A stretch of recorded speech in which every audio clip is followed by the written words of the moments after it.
नमस्कार, good evening, जय हिंद, जय भारत। सभी लोगों का स्वागत है बैंकिंग एकेडमी के इस प्लेटफॉर्म पर, जहां पर आज हम डिस्कस करने वाले हैं मोस्ट इंपॉर्टेंट सीएनए, यानी कि सीएनए की जगह आज हम बीएनए करेंगे, यानी कि बैंकिंग अवेयरनेस जो है, ठीक है, मोस्ट बैंकिंग अवेयरनेस की जो न्यूज़ है रिसेंटली, है ना, उसके ऊपर हम लोग जो है वो चर्चा करने वाले हैं। बैंकिंग अवेयरनेस न्यूज़ एनालिसिस, ठीक है।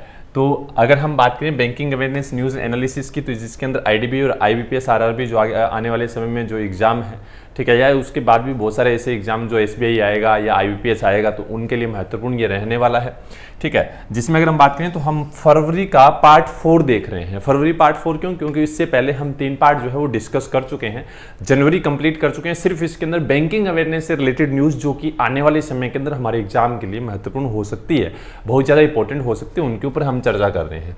जी हाँ, पूरा एकदम से सिस्टम तरीके से देखेंगे, ताकि क्या है कि अगर कोई भी एग्जाम के अंदर इससे रिलेटेड क्वेश्चन आता है तो आपको दिक्कत परेशानी नहीं होनी चाहिए। चलिए, सबसे पहले मोटिवेशनल कोट की लक्ष्य को पाने के लिए यदि हम तन, मन और धन लगा देते हैं, ठीक है, तो सच कहता हूं दोस्तों, कुंडली के सितारे भी अपनी जगह बदल देते हैं। जी हाँ, बिल्कुल सही बात है। मैं हमेशा बोलता हूं बच्चों को कि तीनों चीज़ों का कॉम्बिनेशन जरूरी है, तन, मन और धन। बहुत सारे स्टूडेंट ऐसे होते हैं जो अपने शरीर को लाकर क्लास के अंदर छोड़ तो देते हैं, लेकिन उनका मन कहीं और रहता है, तो पता नहीं। धन भी उन्होंने ऑलरेडी दे दिया होता है, जहाँ पर भी वो कोचिंग क्लासेस करते होते हैं, धन ऑलरेडी पहले से जमा करवा देते हैं। उसके बाद जो आपका मन है ना, वो बहुत ज़्यादा इंपॉर्टेंट है। तो मन आपका रहेगा। हम कोई भी मूवी देखते हैं तो पूरी कहानी हम तभी समझ में आती है जब हमारा ध्यान, फोकस, पूरी चीज़ें जो है उसके ऊपर रहता है ना, मूवी के ऊपर, स्क्रीन के ऊपर, तब समझ में आती है। तो वही चीज़ है स्टडी के अंदर भी। अगर आपने अच्छे अपने लेवल पर या अपने मुकाम पर पहुंचना है, अपनी मंजिल तक पहुंचना है, तो आपको ये तीनों चीज़ें भी जरूरी है। चलिए, पहली न्यूज़ देखते हैं। जैसा कि आपके सामने दिया गया है कि JP Morgan become the first bank बना है इनटू द मेटावर्स। पहली बात तो ये मेटावर्स क्या चीज़ है, अगर आपसे पूछा जाए तो ये हम लोगों ने ध्यान में रखना है कि मेटावर्स की अगर हम बात करें तो एक तरह का ऐसा सिस्टम है जहां पर क्या है कि अपनी कोई भी तरीके की, यानी कि क्या है, चीज़ जो है उसको यानी कि बेच सकते हैं, वहां पर सेल कर सकते हैं, ठीक है। तो मेटावर्स के अंदर क्या है कि हम कह सकते हैं कि जेपी मॉर्गन बैंक ने, जो कि यूएसए का क्या है लार्जेस्ट बैंक है, जिसने अनाउंस किया है कि that his become the first bank to enter the metaverse, यानी कि ओपन ए लॉन्ग, यानी कि अपना खुद का क्या है एक इस तरीके का कैटालॉग जो होता है वो, यानी कि उन्होंने वहाँ पर खोला है, जिसमें virtual world based on blockchain technology के माध्यम से खोला गया है। लॉग जो है वो हम कह सकते हैं नेम्ड, जिसका नाम क्या रखा गया है, तो ओनिक्स लॉग रखा गया है। क्या रखा गया? Onyx has image of CEO of JP Morgan, यानी कि हम जेमी डिमन जो है, यानी कि सीईओ उनकी हम कह सकते हैं, ठीक। जैसा कि इसके ऊपर 3-4 क्वेश्चन भी बनते होते हैं, तो सबसे पहले तो हम लोगों ने ये ध्यान में रखना है कि मेटावर्स के अंदर शामिल होने वाला पहला बैंक कौन सा बना है, तो वो बना है जेपी मॉर्गन। जेपी मॉर्गन कहाँ का बैंक है, तो यूएसए का बैंक है, लार्जेस्ट बैंक है। इसके सीईओ का नाम क्या है, तो हमारे सामने दिया गया है जिमी डिमन। ठीक है, उसने जो लोग ओपन किया है ना, जिसको किस नाम से खोला है, तो ऑनिक्स लोग के नाम से ध्यान में रखना है। JP Morgan based in which country, कहाँ का है, तो ये यूएसए का है। कहाँ का है, यूएसए का है, जैसा कि हमारे सामने, अरे भैया क्या हो गया, हाँ यूएसए का है। ठीक है, उसके में फर्स्ट बैंक टू इंटर, तो मेटावर्स जैसा कि मैंने आपको बताया जेपी मॉर्गन आ जाएगा यहाँ पे, है ना, जेपी मॉर्गन आ जाएगा। उसके बाद सीईओ ऑफ जेपी मॉर्गन तो हम लोगों ने डिस्कस किया था, ये रहा आपके सामने लिखा हुआ, कौन है, जेमी डिमन जो है वो इसके सीईओ हैं। और फुल फॉर्म ऑफ DEFI, ये क्या है, DEFI की अगर हम बात करें तो ध्यान में रखना है, मोस्ट इंपॉर्टेंट चीज़ अपने लिए यही है इस पूरी न्यूज़ के अंदर जो हम लोगों से पूछा जा सकता है। ठीक है, तो आपने सुना होगा कि हम जिस भी तरीके की कोई चीज़ जो है ना, जो हम लोग क्या है कि बेचते होते हैं, ठीक है, जो हम डिस्कशन करते होते हैं, ठीक है, या फिर हम कह सकते हैं कि जो कोई भी चीज़ अगर रजिस्टर करते हैं जिसके लिए क्या है, ये कहीं ना कहीं अगर देखें तो हमारे लिए इम्पोर्टेंट रहता है। तो इसको बोलते हैं डिसेंट्रलाइज फाइनेंस बोलते हैं। क्या बोलते हैं, डिसेंट्रलाइज फाइनेंस। जैसा डिसेंट्रलाइज आपके सामने दिया भी गया था, ठीक है, डिसेंट्रलैंड दिया गया था यहाँ पर, है ना, तो इसको बोलते हैं डिसेंट्रलाइज फाइनेंस बोला जाता है। ध्यान में रखना है, क्या बोला जाता है, डिसेंट्रलाइज फाइनेंस बोला जाता है, जो कि हमें मालूम होना चाहिए। जेपी मॉर्गन की बात करें तो ये रहा, फाउंडेशन हुआ था 31 दिसंबर 2000 को न्यूयॉर्क के अंदर। फाउंडर इसके थे जेपी मॉर्गन और हेडक्वार्टर इसका न्यूयॉर्क यूएसए के अंदर है। सीईओ का नाम है जेमी डायमंड। चेयरमैन इसके कौन है, तो विलियम बी हैरिसन जो है वो इसके क्या है, चेयरमैन है। ये हम लोगों ने ध्यान रखना है। होप सो यहाँ तक सभी को ये बात जो है वो समझ में आई होगी। सेकंड देखते हैं न्यूज़ क्या है, तो ट्रांस यूनियन जो है सिविल पार्टनर विद फिक्की के साथ हाल ही में इन्होंने पार्टनरशिप किया for a nation wide MSME consumer education program, यानी कि micro small medium enterprises consumer education program जो है वो नेशन वाइड चलाने के लिए किसने, ट्रांस यूनियन सिविल ने, किसने किया है, ट्रांस यूनियन सिविल ने, किसके साथ, फिक्की के साथ। ध्यान में रखना है। तो इतना ही हम लोगों ने पता होना चाहिए, जिसके अंदर थोड़ी डिटेल दी गई है कि CIBIL has partner with the federation of Indian chamber of commerce and industry to launch unique nation wide MSME consumer education program to support MSME को सपोर्ट देने के लिए। क्लियर है, ऑब्जेक्टिव क्या है, तो प्रोग्राम जो है हेल्प करेगा MSME gaining awareness, credit management कैसे हो, सिविल रैंक कैसा है, यानी कि हम मैनेज करें, ठीक है, कॉमर्शियल क्रेडिट किस तरीके से हमें इंफॉर्मेशन जो है वो मिले, ये सारी चीजें उसके अंदर कहीं ना कहीं देखें ध्यान में रखी जाएगी। क्लियर है। The program will kick off MSME यानी कि क्लस्टर महाराष्ट्र के अंदर इसको शुरू किया गया, Assam and Tripura and M two यानी कि रीच 1000 ऑफ MSME जो है उनको उन तक पहुंचने का भी ये क्या है, मुद्दा रहेगा। 2 क्वेश्चन बनेंगे। TransUnion CIBIL has partner with whom to for a nation wide MSME consumer education program, तो याद रखना है कि इसके साथ किया है, तो फिक्की के साथ किया है। ठीक है, इसके साथ में हम लोगों से पूछा जा रहा था चीफ ऑफिसर जो है, officer of TransUnion CIBIL के चीफ ऑफिसर का नाम क्या है, तो राजेश कुमार है। क्या नाम है, राजेश कुमार जो है वो इसके क्या है, चीफ है। ध्यान में रखना, राजेश कुमार। क्लियर है, होप सो यहाँ तक सभी को बात जो है वो समझ में आई होगी। अगर हम बात करें नेक्स्ट न्यूज़, तो दिया गया है कि बैंक ऑफ बड़ौदा जो है उसने हाल ही में एक MOU साइन किया है, किसके साथ, आसाम राइफल्स। मैंने आपको बहुत बार बोला है कि जब भी कोई बैंक किसी यानी कि फोर्सेस के साथ MOU साइन करता है, तो वो यानी कि या तो उनको क्रेडिट कार्ड प्रोवाइड करवाएगा या उनके अकाउंट ओपन करेगा, जिसके अंदर बहुत सारी सुविधाएं प्रोवाइड करवाएगा। इस तरीके की चीज़ें कहीं ना कहीं रहती होती है। इंश्योरेंस प्रोवाइड करवाना, उनकी फैमिली को इंश्योरेंस देना, ये चीज़ें रहती है। तो जाहिर सी बात है कि क्या है कि अगर हम आसाम राइफल्स की बात करें, है ना, पहली बात तो ये क्या है कि सबसे पुरानी आसाम राइफल्स अगर कोई एक अलग से एक यानी कि संघ है एक अपनी इंडियन आर्मी के अंदर, तो उसका नाम क्या, आसाम राइफल 1835 से वर्क कर रहा है to provide central forces salary package जो है वो प्रोवाइड करवाएगा कौन, बैंक ऑफ बड़ौदा। ठीक है, अब देखो बैंक ऑफ बड़ौदा है साइन MOU, ठीक है, with Assam Rifles the oldest paramilitary forces है to provide the Baroda central forces salary, यानी कि Baroda central forces salary package जो है वो प्रोवाइड कराएगा personal of the to all personals of the Assam Rifles के। Bank of Baroda will also provide to special benefit provide करवाएगा including personal accident insurance रहेगा, को ब्रांडेड क्रेडिट कार्ड रहेगा। इसके साथ में अगर हम देखें तो यानी कि इसके साथ मिलकर to the personal of Assam Rifles के साथ मिलकर। क्लियर है? होप सो यहाँ तक आपको बात जो है वो समझ में आई होगी। हमेशा ध्यान में रखना, इस तरह के क्वेश्चन एग्जाम में पूछे ही जाते हैं। जैसा कि आपके सामने दिखाई दे रहा है, which bank has partner with Assam Rifles to provide क्या, तो सेंट्रल फोर्सेस सैलरी पैकेज, तो BOB आएगा, bank of Baroda. The Assam Rifles is the oldest paramilitary forces है ऑफ द इंडियन आर्मी, है ना, जो कि अगर हम बात करें तो 1835 से काम कर रही है। तो अगर हम बात करें, अगर आपसे पूछे कि इसके लेफ्टिनेंट जनरल कौन है आसाम राइफल्स के, तो याद रखना है, ठीक है, प्रदीप चंद्र नायर। क्या नाम है? प्रदीप चंद्र नायर जो है वो इसके हम कह सकते हैं चीफ है, प्रदीप चंद्र नायर। ठीक, उसके बाद में अगर हम बात करें इसका हेडक्वार्टर कहाँ है आसाम राइफल्स का, तो याद रखना है आसाम राइफल्स का हेडक्वार्टर कहाँ है, तो शिलोंग के अंदर। अभी कहाँ है? शिलोंग के अंदर है, याद रखना है। शिलोंग यानी कि मेघालय के अंदर है, मेघालय, है ना, मेघालय के अंदर है, ध्यान में रखना है। क्लियर है? होप सो यहाँ तक सभी को बात जो है वो समझ में आई होगी। बैंक ऑफ बड़ौदा की बात करें तो फाउंडेशन जो है वो कब हुआ? 20 जुलाई 1908 को हुआ था वडोदरा में। फाउंडर थे सत्याजीराव गायकवाड़, ठीक है। और BOB का हेडक्वार्टर कहाँ है? तो अलकापुरी वडोदरा के अंदर है, ठीक है। इसके साथ में अगर हम बात करें तो BOB के MD and CEO Sanjiv Chadha जो है वो इसके MD एंड CEO है। और BOB की टैगलाइन की बात करें तो इंडियाज इंटरनेशनल बैंक जो है वो इसकी टैगलाइन है, जो कि हम लोगों ने ध्यान रखनी है। होप सो यहाँ तक सभी को बात जो है वो समझ में आई होगी। 3 न्यूज़ की है, 3 न्यूज़ के अंदर हम लोगों ने टोटल अगर मैं बात करूँ तो 9 क्वेश्चन कंप्लीट हुए हैं। 9 तरह के क्वेश्चन हम लोगों से पूछे जा सकते हैं, तो ये हम लोगों ने ध्यान रखना है। देखो, हम न्यूज़ को डिस्कस कर रहे हैं, इससे रिलेटेड कोई भी चीज़ आ सकती है। अगर डेफिनेशन यानी कि स्टेटमेंट बेस्ड क्वेश्चन आता है तो भी हम आराम से कर सकते हैं, किसी को कोई दिक्कत परेशानी नहीं होनी चाहिए। क्योंकि बैंकिंग के अंदर मैं हमेशा यही करता हूँ कि पहले एक न्यूज़ ली जाती है, उस न्यूज़ के ऊपर हमें पूरा देखते हैं, उसके बाद उसके ऊपर किस तरह के क्वेश्चन बनेंगे वो आपके सामने हम लोग डिस्कस करते होते हैं, तो ये हम लोगों ने ध्यान रखना है।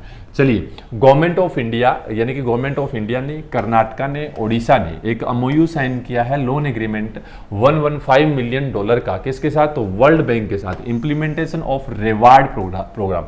रिवार्ड प्रोजेक्ट की बात करें क्या है, अगर पूछा जाए ध्यान में रखना है, rejuvenating watershed and for agriculture resilience through innovative development. ठीक है, ये प्रोग्राम है, यानी कि हम कह सकते हैं कि एग्रीकल्चर सेक्टर के अंदर पानी की सुविधा है ना, उनको किस तरीके से डेवलप करना है, किस तरीके से पानी उनको बचाना चाहिए, वो सारी सुविधाएं जो है वो कहीं ना कहीं देखें तो दी जाएगी। कौन कौन? तो गवर्नमेंट ऑफ इंडिया ने किसके लिए? तो स्टेट गवर्नमेंट ऑफ कर्नाटका के लिए, ओडिशा के लिए MOU साइन किया, जिसमें $115 मिलियन जो है वो दिए जाएंगे। वर्ल्ड बैंक देगा 800 यानी कि 69 करोड़ रुपए देगा, जिसके अंदर कौन कौन सा है तो ध्यान दीजिएगा कि गवर्नमेंट ऑफ कर्नाटका को 60 मिलियन मिलेंगे, 49 मिलियन जो है वो ओडिशा को मिलेंगे, और सेंट्रल गवर्नमेंट को जो है 6 मिलियन मिलेंगे। यानी कि ये इस तरीके से अगर देखें तो MOU साइन जो है वो किया गया है। टर्म ऑफ लोन, लोन का टर्म क्या रहेगा? तो लोन का टर्म जो है प्रोवाइड करवाया जाएगा किसके द्वारा? तो international bank for reconstruction and development, यानी कि वर्ल्ड बैंक की जो एक आर्म है, ठीक है, कौन सी? IBRD, इसके द्वारा प्रोवाइड करवाया जाएगा। कितने साल के लिए? तो मैच्योरिटी टाइम इसका रहेगा 15 साल, और जो अगर हम देखें तो ग्रेस पीरियड जो है 4.5 ईयर है, यानी कि 4.5 ईयर तो रखना ही रखना, उसके बाद 15 साल के बाद हम जमा करवा सकते हैं, या 4.5 ईयर के बाद। ठीक है, ऑब्जेक्टिव क्या है? तो हेल्प करना national and state institution adopt improve water set management practice जो रहती है, या इंक्रीज, यानी कि फार्मर्स के लिए किस तरीके से इंक्रीज किया जाए, क्लाइमेट चेंज जो आता है उसके ऊपर जो है वो ध्यान दिया जाएगा। 2 क्वेश्चन बनेंगे। Amount of loan reward program कितनी है? तो $115 मिलियन है, ध्यान में रखना है। ठीक है, मिलियन डॉलर है, ध्यान में रखना है। मोस्ट इंपोर्टेंट हो सकता है, पूछा जा सकता है भैया ना। विच आर्म, कौन सी आर्म है वर्ल्ड बैंक की जो प्रोवाइड करवाएगी government of India Karnataka Odisha को रिवार्ड प्रोग्राम के लिए? तो मैंने आपको बताया था IBRD यानी कि international bank for reconstruction development. ठीक है, वर्ल्ड बैंक की बात करें तो हमारे सामने दिया गया है क्या कि फाउंडेशन हुआ था इसका 9 जुलाई 1944 को US के अंदर। फाउंडर इसके थे जोहन मैनार्ड, और ये लिखने की आवश्यकता नहीं है, लेकिन हेडक्वार्टर पता होना चाहिए, वॉशिंगटन DC में है। और प्रेसिडेंट इस समय कौन है? तो डेविड मालपास इसके प्रेसिडेंट है, जो कि हम लोगों ने ध्यान रखना है। होप सो यहाँ तक सभी को बात जो है वो समझ में आई होगी। मोस्ट इंपोर्टेंट हो सकता है। आगे देखते हैं सेबी। यानी कि security exchange board of India reconstitute advisory committee, एक एडवाइजरी कमेटी है जिसको रिकंस्टिट्यूट किया गया है। अल्टरनेटिव इन्वेस्टमेंट पॉलिसी है, यानी कि अल्टरनेटिव इन्वेस्टमेंट पॉलिसी है, उसके ऊपर एक कमेटी बनाई गई थी, उसको रिकंस्टिट्यूट किया गया, जिसके चेयरमैन कौन रहेंगे, तो NR नारायण मूर्ति रहेंगे। कौन रहेंगे? NR नारायण मूर्ति रहेंगे, ध्यान में रखना है। आगे हमारे सामने दिया गया the security has exchange board of India and exchange board of India has reconstituted its alternative investment policy advisory committee जो है रिकंस्टिट्यूट की गई है। कमेटी की बात करें तो कैपिटल मार्केट रेगुलेटर है, से भी आपको मालूम है। इसके लिए क्या है, कैपिटल मार्केट रेगुलेटर के अंदर क्या क्या, यानी कि range of issues, the impact further, यानी कि development of alternative investment fund industry जो है उसके ऊपर कोई दिक्कत आ रही है उसको सुधारना। इस कमेटी के अंदर 20 मेंबर रहेंगे। आजकल एग्जाम के अंदर क्या मेंबर के ऊपर बहुत ज़्यादा फोकस रहता है एग्जामिनर का। वो क्या करेगा, आपसे अगर किसी कमेटी का नाम देकर उसका हेड खुद ही बता देगा, लेकिन आप लोगों से जो चीज़ पूछेगा वो क्या पूछेगा, आप लोगों से वो पूछेगा यानी कि मेंबर कितने हैं। तो मेंबर में ध्यान में रखना 20 है, ठीक है, जिसमें इन्फोसिस को फाउंडर NR नारायण मूर्ति जो है वो क्या है, इसके चेयरमैन रहेंगे इस कमेटी के, ध्यान में रखना है। अर्लियर इससे पहले कितने मेंबर थे, तो 22 मेंबर थे, है ना, इस कमेटी के अंदर, जिनको अगर हम, और इस कमेटी को बनाया कब गया था, 2015 के अंदर बनाया गया था, ये भी हम लोगों ने ध्यान रखना है। लेकिन अभी इसको रिकंस्टिट्यूटेड किया गया रिसेंटली फरवरी 2022 के अंदर, ये हम लोगों ने ध्यान रखना है। क्वेश्चन अपने सामने दो है कि वो is the head of the SEBI reconstituted alternative investment policy advisory committee, तो दिया गया था NR नारायण मूर्ति, है ना। ये है, ध्यान में रखना है, बताने की आवश्यकता नहीं है, आप लोगों को मालूम होना चाहिए। NR नारायण मूर्ति है ना।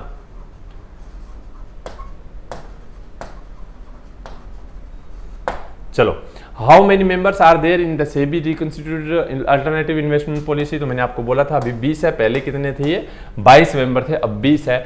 ये भी चेयरमैन के समेत होता है, ध्यान में रखना है। चेयरमैन को मिलाकर जो है 20 मेंबर जो है वो दिए गए हैं, ये हम लोगों ने ध्यान रखना है। क्लियर है? ऑप्शो यहाँ तक सभी को मालूम चला होगा। मैं आपको बता दूँ 2-3 चीज़ें जो हम लोगों ने ध्यान में रखनी है। सबसे पहले तो इस कमेटी के बारे में, ठीक है, कमेटी कौन सी है, ठीक है, और किसके लिए बनाई गई है, ये हमें मालूम होना चाहिए। दूसरा, इस कमेटी के हेड कौन है, ये हमें मालूम होना चाहिए। और इसके बाद में अगर हम बात करें तो आपसे क्या पूछा जा सकता है, तो यानी कि SEBI security exchange board of की फुल फॉर्म पूछी जा सकती है। इसके साथ में सेबी का फाउंडेशन कब हुआ, अगर आपसे पूछा जाए तो ध्यान में रखना है कि 12 अप्रैल, है ना, 12 अप्रैल, है ना, 12 अप्रैल 1992 को इसका फाउंडेशन हुआ था। और सेबी की रिसेंटली अगर हेडक्वार्टर की बात करें तो कहाँ है, तो मुंबई के अंदर हेडक्वार्टर है। लेकिन चेयरमैन की अगर आप बात की जाए तो मदाबीपुरी बच है, जिनको रिसेंटली बनाया गया था, आपको मालूम है, मदाबीपुरी बच, ठीक है, ये चेयरमैन है किसके, तो ये यानी कि SEBI security exchange board of India के। क्लियर है? चलिए आगे देखते हैं। चेतन गाटे, चेतन गाटे एक पर्सन है, ठीक है, जिनको अपॉइंट किया गया है director of institute of economic growth, यानी कि डायरेक्टर बनाए गए हैं इंस्टीट्यूट ऑफ इकोनॉमिक ग्रोथ के चेतन गाटे को। चेतन गाटे जो है वो has appointed is the new director of the institute of economic growth के बनाए गए हैं। किसकी जगह हैं, तो अजीत मिश्रा की जगह इन्होंने स्थान लिया है। मोस्ट इंपोर्टेंट है, पूछा जा सकता है। Chetan Ghate is former member of the reserve bank of India के मेंबर रहे हैं, फर्स्ट मॉनेटरी पॉलिसी कमेटी के बिटवीन 2016 से लेकर 2020। आपको पता है एमपीसी मॉनेटरी पॉलिसी कमेटी जो चलती है, जो कि 2016 के अंदर फाउंड की गई थी, उसकी जो पहली कमेटी बनाई थी, यानी कि 6 लोगों की, जिसमें से 3 आरबीआई की तरफ से थे और 3 गवर्नमेंट ऑफ इंडिया की तरफ से। जो आरबीआई की तरफ से थे उसके अंदर चेतन गाटे जो है पहले रहे थे, ये भी हमारे पास सामने दिया गया है। The institute of economic growth is an autonomous body है, ठीक है। अगर हम बात करें तो ये क्या प्रोवाइड करवाती है, service training institute under the government of India and located in new Delhi के अंदर लोकेटेड है, ध्यान में रखना है। मैंने आपको बोला कि पहले क्या थे, तो मॉनेटरी पॉलिसी कमेटी के भी मेंबर रह चुके हैं, तो ध्यान में रखना है। आजकल एग्जामिनर का फोकस है ना, ये इसकी बैकग्राउंड जो होता है ना उसके ऊपर बड़ा रहता है, अभी ध्यान में रखना है ना। जब भी हम किसी का रिश्ता देखने जाते हैं, है ना, जब हम किसी का रिश्ता देखने जाते हैं तो क्या करते हैं, उस लड़के का बैकग्राउंड देखते हैं भी, हाँ पहले उसने कोई कारनामा तो नहीं किया क्या, है ना, इसकी यानी कि कॉलेज के अंदर कोई लफड़े लुफड़े तो नहीं हुए हैं, किसी के साथ लड़ाई नहीं हुई है ना। बैकग्राउंड देखना बहुत ज़्यादा जरूरी होता है। आजकल एग्जामिनर भी क्या कर रहा है कि किसी भी पर्सन को जब यानी कि अपॉइंटमेंट होता है, ठीक है, तो एग्जामिनर क्या करते हैं कि उसका बैकग्राउंड के बारे में चीज़ें पूछते हैं कि हाँ पहले वो क्या था, ठीक है। तो हम लोगों से पूछा जा सकता है पहले क्या रहे हैं, तो मॉनेटरी पॉलिसी कमेटी के क्या रहे हैं, ये एडवाइजर रहे हैं और ऑलरेडी ध्यान में रखना है। क्लियर है? चलिए, who has been appointed is the new director of the institute of economic growth, तो दिया गया है, मैंने आपको बताया था, ठीक है। कौन है, तो चेतन गाटे है, जो लिखा हुआ है अपने सामने, है ना। उसके where is the institute of economic headquarter located, new Delhi के अंदर है। Chairman of institute of economic growth की बात करें तो याद रखना है तरुण दास जो है वो इसके चेयरमैन है, ना। तरुण दास जो है वो इसके चेयरमैन है, ध्यान में रखना है। क्लियर है? होप सो यहाँ तक सभी को बात जो है वो समझ में आई है। अगर सभी को समझ में आ गया है तो सब लोग कमेंट बॉक्स के अंदर लिखोगे BNA, है ना। क्या लिखोगे? BNA, banking awareness news analysis. Banking news analysis कह सकते हैं हमारा CNA, यानी कि current news analysis, banking news analysis. फटाफट से कमेंट बॉक्स के अंदर लिख दोगे। नेक्स्ट न्यूज हमारे सामने, RBI डायरेक्ट NBFC यानी कि non banking financial companies to implement core financial service solution by September 2025। Most important news है। RBI ने अगर हम बात करें तो डायरेक्ट किया है NBFC कंपनी को इंप्लीमेंट करें कोर फाइनेंशियल सर्विस सॉल्यूशन को। कब तक? तो सितंबर 30, 2025 तक का टाइम दिया है। रिजर्व बैंक ऑफ इंडिया जो है यानी कि RBI, ठीक है, हैज मैंडेट NBFC को क्या किया है कि मिडिल एंड अपर लेयर जो है यानी कि 10 और more fixed point service delivery units जो रहती है, तो उसके अनुसार अगर देखें तो इन्होंने क्या किया है, इसमें कोर फाइनेंशियल सर्विस यानी कि CFSS फुल फॉर्म याद रखनी है, ठीक है। कब तक? तो 30 सितंबर 2025 तक जो है किया है, ठीक है। अच्छा, अपर लेयर क्या है या अगर हम बात करें तो मिडिल लेयर क्या है, ये इसकी आवश्यकता नहीं है, बस इतना ध्यान में रखना है। क्लियर है? अब देखो इसके अंदर क्या है कि deadline for NBFC middle and upper layer के लिए डेडलाइन पूछी जा सकती है ना। तो डेडलाइन अपने सामने यहाँ दी गई थी। ये जो है डेडलाइन आपको दी गई है, ये टोटल डेडलाइन दी गई है। लेकिन अगर आपसे पूछे अपर लेयर की, है ना, देखो अपर लेयर दिया गया ना, तो अपर लेयर की अगर आपसे पूछे तो ध्यान में रखना है कि इंप्लीमेंट जो है 70% यानी कि जो होना चाहिए कब तक? तो सितंबर 30, 2024 तक होना चाहिए, और वो 2025 तक है, ठीक है। ये ध्यान में रखना है। फुल फॉर्म ऑफ CFSS की full form core financial service solution है। RBI has mandate CFSS which type of NBFC, कौन से टाइप की NBFC है, तो ये भी हमारे सामने दिया गया है कौन से टाइप की है, तो मिडिल एंड अपर लेयर्स की, ठीक है। इसके साथ में NBFC अपर लेयर्स जो है वो यानी कि है ऑल्सो इंश्योर CFS में इम्प्लीमेंटेड एटलीस्ट इन कितना %? तो 70% था, हम लोगों ने देखा था अभी, है ना। कितना % था? 70% था, ये रहा, ठीक है। कहाँ दिया गया है? हाँ, ये रहा, है ना, लेस देन 10, ठीक है। और अगर हम देखें, हाँ ये रहा 70%, है ना, 70% फिक्स्ड पॉइंट सर्विस डिलीवरी, है ना। तो ध्यान में रखना है 70%। क्लियर है? होप सो यहाँ तक सभी को बात जो है वो समझ में आई होगी। आगे अगर हम बात करें तो दिया गया है ये core financial service full form NBFC की बात की है। NBFC जो है फाउंडेशन हुआ था नॉन बैंकिंग फाइनेंशियल कंपनी, 1960 से चल रही है। AC फाउंडर थे। NBFC चेयरमैन जो है राजीव शर्मा। और NBFC की बात करें तो और भी बहुत सारी, वैसे तो NBFC कंपनियाँ होती हैं, ठीक है, ये ध्यान में रखना है। स्पेसिफाइड NBFC है ना, तो ये इसको चलाते होते हैं, इनका एक ग्रुप बना हुआ है, ध्यान में रखना है, मोस्ट इंपॉर्टेंट है। RBI की बात करें, RBI का फाउंडेशन कब हुआ था, तो ध्यान में रखना है RBI का फाउंडेशन हुआ था 1 अप्रैल 1935 को हुआ था, ठीक है। ध्यान में रखना है। इसका हेडक्वार्टर कहाँ है, तो मुंबई के अंदर है। इस समय इसके जो यानी कि गवर्नर है तो उनका नाम क्या है, तो शक्तिकांत दास, है ना। शक्तिकांत दास जो है वो इसके गवर्नर है। क्लियर है? चलिए आगे देखते हैं। नेक्स्ट अपने सामने क्या दिया गया है, तो राकेश शर्मा रीअपॉइंट किए गए हैं MD and CEO of IDBI bank. IDBI bank के MD और CEO जो है नियुक्त किए गए हैं आने वाले आगे 3 साल के, रीअपॉइंट कर दिया। कौन से? तो रिजर्व बैंक ऑफ इंडिया ने अप्रूव कर दिया reappoint of Rakesh Sharma managing director and CEO of IDBI bank. IDBI bank आपको पता है कि LIC की ज़्यादा शेयर है इस समय, ठीक है। शर्मा हैज़ बिन अपॉइंटेड, कब अपॉइंट किया गया था इनको, तो अब 3 ईयर के लिए वापस कब से, तो 19 मार्च 2022 से शुरू कर दिया। ही वॉज प्रीवियसली बात करें तो MD एंड CEO थे बैंक इन अक्टूबर 2018 के अंदर इन्होंने ज्वाइन किया था, ये भी ध्यान रखना है, पूछा जा सकता है। Rakesh Sharma has been reappointed as the MD and CEO of which bank? IDBI bank. Who has been reappointed as MD or CEO IDBI bank? Headquarter of IDBI bank. तो फटाफट से कमेंट बॉक्स के अंदर लिख दोगे कि IDBI बैंक का headquarter कहाँ है, क्योंकि ऑलरेडी हम लोग इनके ऊपर चर्चा करते रहते हैं, आप लोगों ने पढ़ा भी होगा, ठीक है। IDBI के बारे में सारे लोग जानते भी हैं और बहुत अच्छे तरीके से जो है हम लोग डिस्कस करते हैं। रिसेंटली आपको पता है इसकी तो वैकेंसी आई हुई है, तो आपको ज़्यादा इसके बारे में जानकारी होनी चाहिए, है ना। ज़्यादा इसकी जानकारी जो है वो होनी चाहिए। LIC के अगर आपसे पूछे शेयर कितना है ना IDBM में, तो 49.24% जो है LIC का है। ये खास करके हम लोगों ने ध्यान रखना है। गवर्नमेंट ऑफ इंडिया की अगर बात की जाए तो 45% के करीब है। कितना है? 45% के करीब है। ये भी हम लोगों ने ध्यान रखना है। क्लियर है। और हेडक्वार्टर अगर आपसे पूछे तो कहाँ है, तो मुंबई महाराष्ट्र के अंदर है। बिल्कुल सही है, काफ़ी बच्चों ने जो लिखा है, ठीक है, मुंबई महाराष्ट्र के अंदर है ना। चलिए, ये राकेश कुमार सिंह है, दिया गया है। IDB 1 जुलाई 1964 को बना था, ठीक है। हेडक्वार्टर जो है वो कहाँ है, तो मुंबई के अंदर है।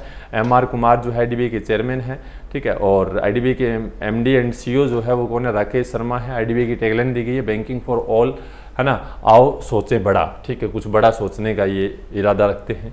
चलिए आगे देखते हैं। संजीव सन्याल। संजीव सन्याल एक पर्सन है जिनको inducted full time member in economic advisory council to PM, यानी कि PM मोदी की जो एक एडवाइजरी काउंसिल जो बनी हुई इकोनॉमिक के लिए, उसके फुल टाइम मेंबर बन चुके हैं संजीव सन्याल। ध्यान में रखना है कौन बन चुके हैं? संजीव सन्याल। अब आप ध्यान दीजिए, नोटेड इकोनॉमिक्स एंड हिस्टोरियन कौन है? तो संजीव सन्याल जो है उनको फुल टाइम यानी कि मेंबर बना दिया गया है। किसका? तो EAC-PM यानी कि economic advisory council to the prime minister जो है उसकी।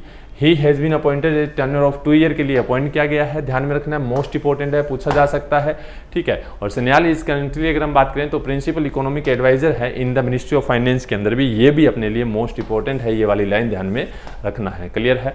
आगे देखते हैं क्या दिया गया है। तो लिखा हुआ है कि वो has been appointed as the full time member, तो दिया गया है, ऑलरेडी हम डिस्कस कर चुके हैं कौन है, तो संजीव सन्याल है, ठीक है। Chairman of economic advisor council to the PM, Modi ji की जो यानी कि इकोनॉमिक एडवाइजरी काउंसिल है उसके चेयरमैन कौन है, तो याद रखना है विवेक देबरॉय। कौन है? विवेक देबरॉय जो है वो इसके चेयरमैन है। क्लियर है। होप सो यहाँ तक सभी को बात जो है वो समझ में आई होगी, अच्छे तरीके से आप लोगों ने देखा होगा। और ये चीज़ें हम लोगों ने ध्यान भी रखनी है। ये भाई साहब है, ठीक है। चलिए, union bank launch union MSME RuPay credit card, यानी कि Union MSME RuPay credit card किसने लॉन्च किया है? तो यूनियन बैंक द्वारा लॉन्च किया गया, ध्यान में रखना है। जिसमें अगर हम बात करें तो ये कार्ड जो है किसके साथ मिलकर, तो NPC national payment corporation of India, जिसका फाउंडेशन की बात की जाए तो 2008 के अंदर हुआ था। इसके चेयरमैन का नाम क्या है? तो दिलीप आसबे है। क्या नाम है? दिलीप आसबे चेयरमैन है। फटाफट से हेड ऑफिस लिख दोगे, NPCI का हेड ऑफिस कहाँ है? It is a first of its kind initiative in the industry to provide simplified and digital delivery finance to micro small and medium enterprises to meet their business related operational expense जो है वो देखने, यानी हम कह सकते हैं MSME जो सेक्टर है उसके लिए ये क्या है, क्रेडिट कार्ड लॉन्च किया जिसका वो फायदा उठा सकते हैं। MSME के हमारे मिनिस्टर के नाम की बात की जाए तो नारायण राणे दत्तू है। कौन है? नारायण राणे दत्तू जो है वो हमारे क्या है, मिनिस्टर है। ध्यान में रखना है, ये दिया गया है श्री नारायण राणे, है ना, ये है, ध्यान में रखना है। और होप सो यहाँ तक सभी को बात जो है समझ में आया होगा। आगे हमारे सामने दिया गया है कि Union MSME RuPay credit card has been launched by which bank, किसके द्वारा लॉन्च किया गया, तो याद रखना है यूनियन बैंक, ठीक है। Which bank has partner with NPCI to launch MSME RuPay card, तो कौन सा बैंक है, तो वो भी ध्यान में रखना है। क्वेश्चन को घुमा के पूछा जा सकता है। अगर हम बात करें हमारे सामने जैसा दिया गया है यूनियन बैंक की बात करें तो 1 नवंबर 1919 को फाउंडेशन हुआ, मुंबई में है फाउंडेशन हुआ था। फाउंडर इसके सेठ सीताराम पोदार थे। हेडक्वार्टर मुंबई में है। MD and CEO Raj Kiran Rai ji है। टैगलाइन है good people to bank with, ठीक है। तो होप सो यहाँ तक सभी को बात जो है वो समझ में आई होगी। नेक्स्ट न्यूज़ की तरफ बढ़ते हैं कि सभी को एकदम से अच्छे तरीके से सब कुछ समझ में आ रहा होगा। मैंने आपको पहले ही बोल दिया है कि बैंकिंग थोड़ा सा पढ़ने में आपको लगेगा कि हाँ यार कितना इस तरह का सब्जेक्ट है, लेकिन मेरा मानना ऐसा है कि बैंकिंग एग्जाम के पॉइंट ऑफ व्यू से बहुत ज़्यादा इंपॉर्टेंट है। चाहे आप बैंकिंग एग्जाम में आए ना आए, लेकिन कहीं ना कहीं अगर हम बात करें तो उनसे रिलेटेड, उनसे जुड़ी हुई चीज़ें जो है वो बहुत बार हम लोगों से पूछी जाती है। और खास करके हम जब बैंक में जा रहे हैं, बैंक का एग्जाम दे रहे हैं, तो भैया ये चीज़ें बहुत ज़्यादा जरूरी है। क्लियर है। चलिए आगे देखते हैं। NDB पहला फर्स्ट मल्टीलेटरल एजेंसी बनी है to open office in GIFT City, जिसने अपनी एक यानी कि ऑफिस जो है वो कहाँ ओपन किया है, तो गिफ्ट सिटी के अंदर ओपन किया है। न्यू डेवलपमेंट बैंक आपको मालूम होगा। NDB की बात करें करें तो ब्रिक्स कंट्रीज द्वारा इसको स्थापित किया गया है। ब्रिक्स यानी कि ब्राजील, रशिया, इंडिया, चाइना और साउथ अफ्रीका द्वारा फर्स्ट मल्टीलेटरल एजेंसी बनी है जिसने अपना पहला office Gujarat international finance tech city gift city, जो कि कहाँ है, गुजरात यानी कि गांधीनगर में है। New development bank has received the approval for the same and will open the office in May 2022 in GIFT City. कब किया? मई 2022 के अंदर ओपन करेगा, ऐसा कहा गया। NDB was set up by the BRICS countries के द्वारा इसको सेटअप किया गया है, ध्यान में रखना है। जिसका हेडक्वार्टर कहाँ है? तो शंघाई चाइना के अंदर है, ये भी हमें मालूम होना चाहिए। क्लियर है? क्वेश्चन बन सकते हैं, फर्स्ट मल्टीनेशनल एजेंसी कौन सी बनी है? तो एनडीबी न्यू डेवलपमेंट बैंक बना है। ठीक है, फटाफट लिखो कि एनडीबी के टोटल मेंबर कितने हैं, एनडीबी के टोटल मेंबर कितने हैं और लास्ट मेंबर कौन सा जुड़ा। ठीक है, old name of NDB, NDB का पुराना नाम तो ब्रिक्स बोलते थे, इसे क्या बोलते हैं? ब्रिक्स बोलते हैं, है ना। चलिए, उसके बाद में हेडक्वार्टर ऑफ एनडीबी तो शंघाई है, जैसा कि हम लोगों ने पढ़ा, चाइना के अंदर है, ध्यान में रखना है। ठीक है, चलिए आगे देखते हैं, ये दिया गया है। ठीक है, फाउंडेशन हुआ 15 जुलाई 2014 को। ठीक है, और फाउंडर जो है ब्रिक्स है, शंघाई के अंदर हेडक्वार्टर, प्रेसिडेंट है मार्कोस प्रेडो ट्रोइजो। इसके पहले जो थे वो इंडियन प्रेसिडेंट थे, उनका नाम फटाफट से कमेंट बॉक्स के अंदर लिखोगे। आगे लास्ट न्यूज है, ई इनवॉइस, ठीक है, मैंडेटरी कर दिया है firm with turnover of 20 crore, यानी कि जिसकी टर्नओवर 20 करोड़ और मोर देन है, तो उनको सभी को 1 अप्रैल से क्या इनवॉइस कंपलसरी हो गया। Central board of indirect tax and customer यानी कि सीबीआईसी जो है उसके द्वारा ये यानी कि डिसीजन लिया गया। 20 करोड़ से ज़्यादा का यानी कि टर्नओवर है तो उनके सभी के लिए क्या रहेगा, ये ई इनवॉइस जो है वो मैंडेटरी किया है। दिस विल कम इनटू, कब से इफेक्ट में आया? तो 1 अप्रैल 2022 से आ गया, ये हम लोगों ने ध्यान में रखना है। जैसा कि हमारे सामने एक क्वेश्चन बन सकता है इससे related, what is the turnover threshold यानी कि announced by CBIC for firm for the generation of E invoice. Amount की बात की है 20 करोड़ रुपीज़, मैंने आपको पहले ही बोल दिया है, तो बताने की आवश्यकता नहीं है। जैसा कि हमारे सामने दिया गया है, ये 1 अप्रैल से शुरू कर दिया है, ई इनवॉइस बहुत ज़्यादा मैंडेटरी हो गया। जी हाँ, अभी है लास्ट है ना, शायद 1 मिनट रुको तो ज़रा। ओके, हाँ चलिए ध्यान दीजिए, स्टैंडर्ड चार्टर्ड टाइप किया है IATA के साथ, यानी कि इंटरनेशनल एयर ट्रांसपोर्ट एसोसिएशन। ठीक है, टू रोल आउट करना है IATA पे for airline industry in India, यानी कि यूके बेस्ड स्टैंडर्ड चार्टर्ड, ठीक है, head partner with the international air transport association. ठीक है, पार्टनर किया है किसके साथ? तो IATA के साथ, टू लॉन्च करेगा प्लेटफॉर्म, पेमेंट प्लेटफॉर्म जिसका नाम रखेगा IATA। कौन? तो स्टैंडर्ड चार्टर्ड बैंक करेगा, ध्यान में रखना है। ठीक है, एयरलाइन इंडस्ट्री के इंडिया के लिए द रोल आउट किया जाएगा। ये किसके लिए? तो यानी कि जो पेमेंट करते हैं ना हम लोग, है ना, उसके लिए भी, है ना, जैसे कि यूपी स्कैन एंड पे एंड यूपी कलेक्ट यानी कि रिक्वेस्ट टू पे, इन सभी के लिए जो है चीज़ें जो है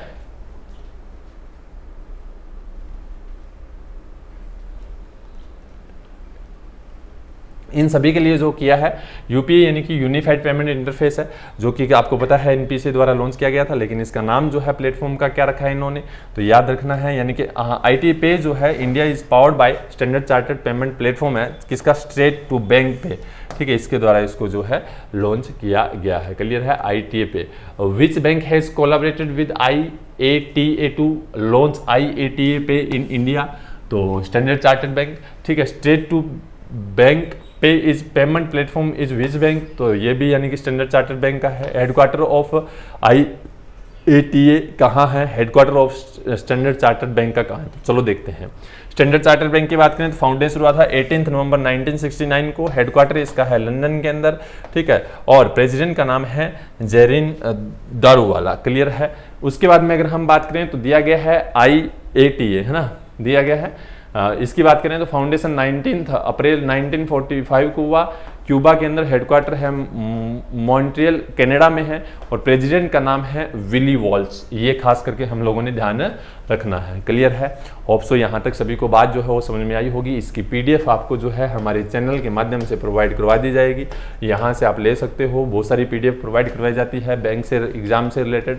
ठीक है, डेली करंट अफेयर जो चलता है उसकी PDF भी आपको यहाँ मिलेगी, द हिंदू चलता है उसकी PDF भी आपको यहाँ मिलेगी, तो यहाँ से आप PDF जो है वो प्राप्त कर सकते हो। अगर आप इस चैनल पे पे नए हों या फिर फर्स्ट टाइम आप आए हो तो इस चैनल को सब्सक्राइब करिएगा, अपने दोस्तों के साथ शेयर करिए। इस तरह के लेक्चर हमारे रोजाना शाम को 6:15 बजे जो है वो रहता है किसका, CNA करंट न्यूज़ एनालिसिस का।